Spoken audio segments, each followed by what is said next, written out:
Hello guys, അപ്പോൾ ഇന്ന് Sunday ആണ്. അപ്പോൾ ഒരു സ്പെഷ്യൽ ലഞ്ച് ഉണ്ടാക്കാമെന്ന് വിചാരിച്ചു. വേറൊന്നുമല്ല കേട്ടോ, ഒരു മാക്രോണി പിന്നെ അതുപോലെ തന്നെ ഒരു ചിക്കൻ്റെ ഒരു സംഭവമായിട്ട് ഉണ്ടാക്കാൻ പോകുന്നത്. അപ്പോൾ എന്താണ്ട് ഞാൻ മാക്രോണി വേവിക്കാൻ വെച്ചിട്ടുണ്ട്, ഉപ്പിട്ടിട്ട് അത് അവിടെ ഇരുന്ന് വേവട്ടെ. ആ സമയത്ത് നമുക്ക് ചിക്കൻ ഉണ്ടാക്കിയെടുക്കാം.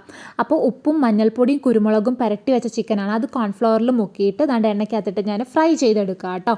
എന്നിട്ട് ഇത് ഫ്രൈ ചെയ്തിട്ട് നമുക്ക് മാറ്റി വെക്കാം. അതിനുശേഷം ഈ സെയിം പാനിൽ തന്നെ കുറച്ച് ബട്ടർ മെൽറ്റ് ചെയ്യാം.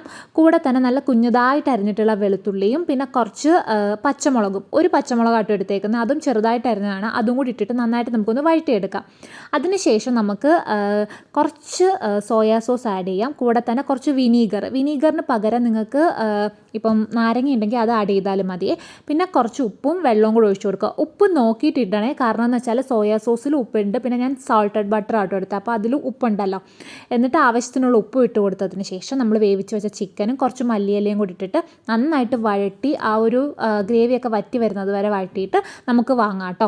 അതിനുശേഷം നമുക്കിനി മാക്രോണി ഉണ്ടാക്കാം. നമുക്കൊരു പാൻ എടുത്തിട്ട് കുറച്ച് ബട്ടർ മെൽറ്റ് ചെയ്യുക. കൂടെ തന്നെ ചെറുതായിട്ട് അരിഞ്ഞിട്ടുള്ള വെളുത്തുള്ളിയും സവോളയും കൂടി ഇട്ടിട്ട് വഴറ്റുക.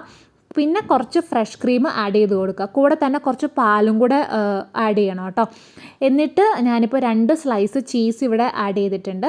കൂടെ തന്നെ കുറച്ച് ഒറിഗാനോ പിന്നെ ചില്ലി ഫ്ലേക്സ് ഇത് നന്നായിട്ട് ഇട്ടിട്ട് മിക്സ് ചെയ്ത് ഈ ചീസ് ഒന്ന് മെൽറ്റ് ആവുന്നത് വരെ ഒന്ന് മിക്സ് ചെയ്തെടുക്കണം.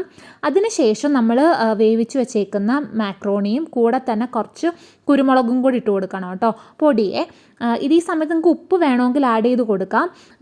എന്നിട്ട് നന്നായിട്ട് മിക്സ് ചെയ്ത് നല്ലതായിട്ട് കുറുകി വരണം, അതുവരെ മിക്സ് ചെയ്തുകൊണ്ടിരിക്കുക കേട്ടോ. നല്ല കുറുകി വരുന്ന സമയത്ത് നമുക്ക് തീ ഓഫ് ചെയ്യാം കേട്ടോ. അപ്പം എന്താണ്ട് നമ്മുടെ ചിക്കനും മാക്രോണിയൊക്കെ റെഡി ആയിട്ടുണ്ട്. നല്ല ടേസ്റ്റ് ആട്ടോ. എന്തായാലും എല്ലാവരും ഒന്ന് ട്രൈ ചെയ്ത് നോക്കുക. അപ്പോൾ ഇന്നത്തെ വീഡിയോ അത്രയേ ഉള്ളൂ. ടാറ്റാ, ബൈ.